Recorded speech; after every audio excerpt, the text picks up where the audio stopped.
Muhammad taught his followers that the testimony of a woman is only half as reliable as the testimony of a man. When he wanted to explain why a woman's testimony is less reliable than a man's, he said that it's due to the deficiency of a woman's intellect.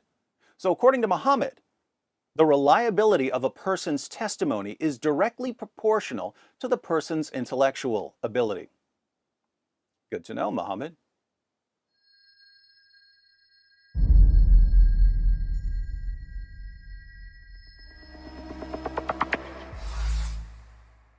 The Apostle Paul was a brilliant scholar who defended his views in Athens, the intellectual capital of the ancient world, and in other major cities.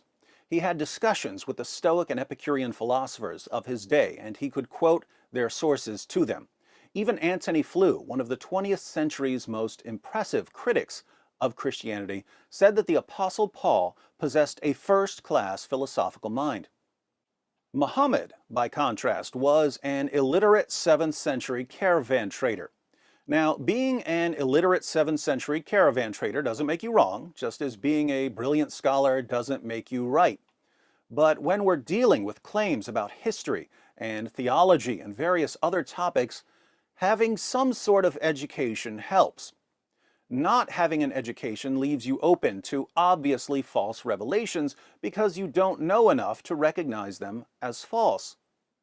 This is why we find Muhammad telling his followers that Dul-Qarnayn traveled so far west he found the place where the sun sets, and that stars are missiles that Allah uses to shoot demons, and that semen is formed between the backbone and the ribs.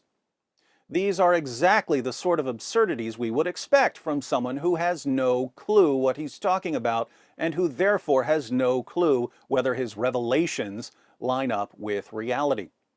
So in terms of intellectual prowess, Paul is to Muhammad what a tenured theology professor at Oxford is to an internet troll whose most careful investigations begin and end with a Google search.